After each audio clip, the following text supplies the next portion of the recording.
정기적으로 만나서 격이 없는 대화를 통해서 국민들이 걱정하시는 부분을 없애도록 그렇게 하겠습니다.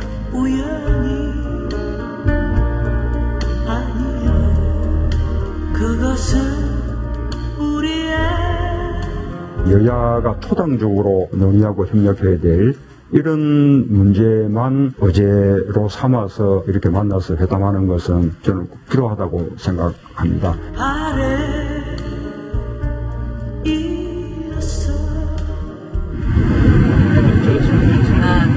그거는 이제 뭐 가서 날짜를 서로 조정을 해서 만나야 되지. 하나를 받으면 하나를 주는 법. 정치란 게 다 그런 것 아니겠어.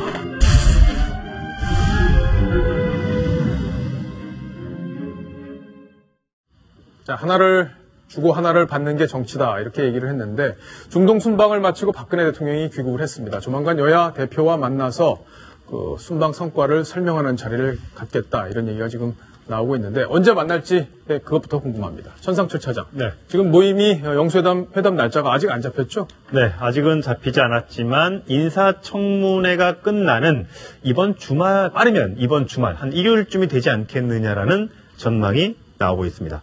아시다시피 영수회담, 영은 이제 이 옷깃 할 때 영이고요. 예. 수는 여기 이제 소매 할 때 숫자입니다. 그러니까 옷깃과 소매다. 그렇습니다. 그러니까 자, 여기 설명이 되어 있네요. 그렇습니다. 옷깃과 소매. 옷깃과 소매는 남의 눈에 잘 띈다는 데서 이제 비롯된 표현인데 많은 사람 가운데 특출한 사람, 결국 우두머리를 가리키는 뜻이 되겠습니다. 그러니까 여야의 대표와 대통령이 만나서 영수회담을 갖자. 과거에는 이제 대통령과 야당 대표 이렇게 둘이 만나는 걸 영수회담이라고 많이 했는데 이제 박근혜 정부 들어서는 야당 대표, 여당 대표, 박근혜 대통령까지 이 3자 회동을 요즘에 이제 영수회담으로 많이 이제 꼽고 있는 것 같습니다. 박성훈 논설위원, 그동안 야당에서는 대통령의 소통 문제를 지적을 하면서 이 회담 필요하다라는 얘기들을 여러 차례 했는데 이번엔 좀 쉽게 이루어졌습니다. 영수회담. 그렇습니다. 사실은 이번 영수회담은 여론을 따지고 보면 박근혜 대통령이 청와대가 28 전당대에서 새누리당 지도부가 뽑히면 영수회담을 하려고 사실은 내부적인 계획과 준비를 하고 있었습니다. 그래요? 예, 어떤 형식으로 제기할까를 고심하고 있던 와중에 문재인 새 대표가 먼저 안보와 경제에 관한 여야 영수회담을 하자라는 제안을 던졌죠. 이런 상황에서 김무성 새누리당 대표가 이 부분을 양자 간의 직접적인 어떤 1대1 대결식으로 가는 것보다는 순방 성과를 설명하는 형식으로 하면 좋겠다라고 사실은 딱 먼저 중간에 카드를 던진 것이 바로 지난번 3.1절 기념식 때 다녀와서 중동 순방을 다녀와서 한번 이렇게 여야 간에 대표 간에 이렇게 해서 쭉 설명도 하시죠 라고 하면서 자연스럽게 3자 간에 어떤 현안을 논의하는 자리로 이렇게 성격이 바뀌었습니다. 네. 그렇군요. 네. 집권 3년 차를 이제 박근혜 대통령이 시작을 하는데 지지율이 최근에 좀 많이 이렇게 올라오고 있는 그런 상황입니다. 이 여야 영수회담을 통해서 뭔가 여야 간에 큰 대타협을 이룬다든지 이런 것들이 집권 3년 차를 이끌어가는데 큰 영향을 줄 것으로 예상이 되는데 어떻게 보십니까? 일단 중요한 저는 분수령이 될 것으로 봅니다. 무엇보다도 박근혜 대통령이 그동안 국무회의나 수석회의를 통해서 말하자면 국회 협조를 간접적으로 허공에대고 촉구해 왔다면 허공이라는 표현이 좀 어떨지 모르겠습니다만 사실은 국회 야당에게 하고 싶은 얘기였습니다.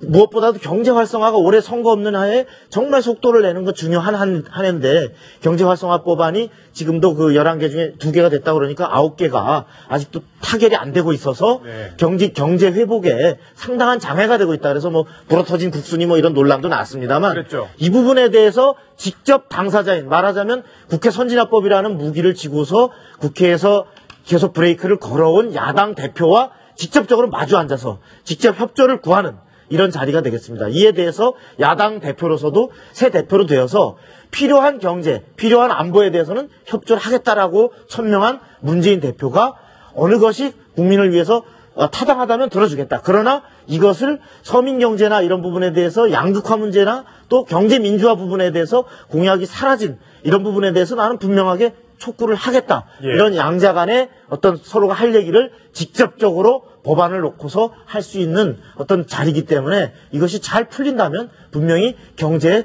큰 청신호가 될 수도 있을 것입니다. 그러네요. 그런 의미에서 볼 때는 상당히 이번 영수회담이 중요하다 이렇게 볼 수 있는데 여기 저희 세 분의 판넬을 저희가 한번 준비를 해봤습니다. 지금 세 분이 조만간 만날 텐데 이 속마음은 어떨지 어떤 지금 정치적 계산을 하고 있을지 궁금한데요. 그 정치적 속마음을 저희가 지금부터 한번 풀어드리겠습니다.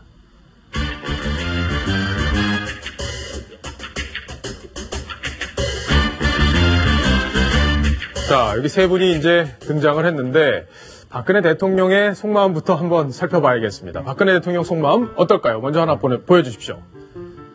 자, 속통행보 2탄.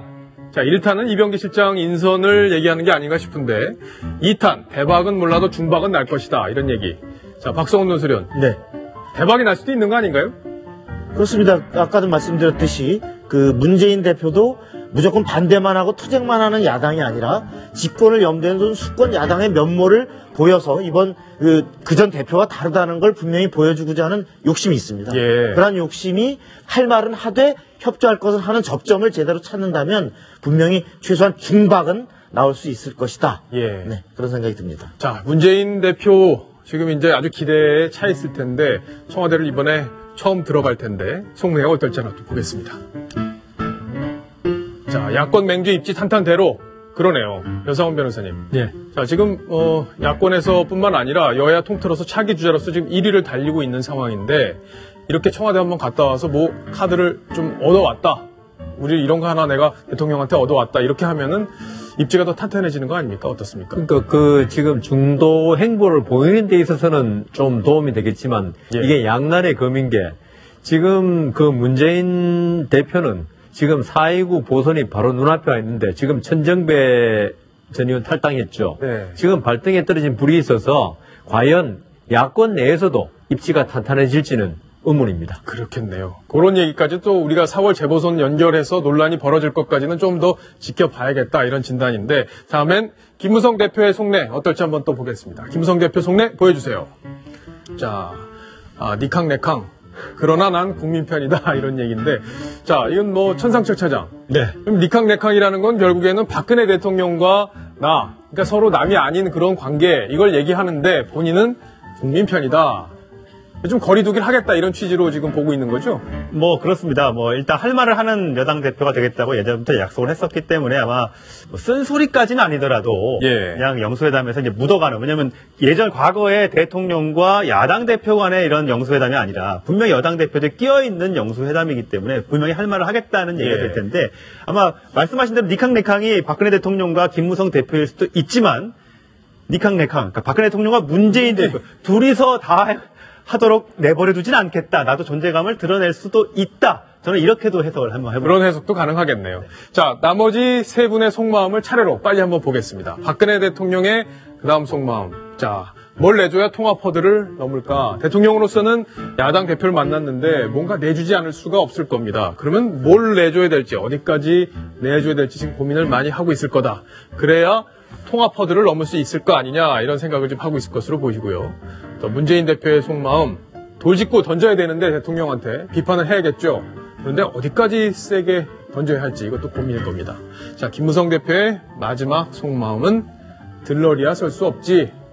조금 전에 천상철 차장이 얘기했지만 본인의 존재감을 어떤 방식으로 이번 회담에서 드러낼지 고민을 하고 있을 텐데 그 이야기 아마 영수회담이 진행이 되면서 이런 얘기들이 하나씩 풀려나오지 않을까 싶습니다.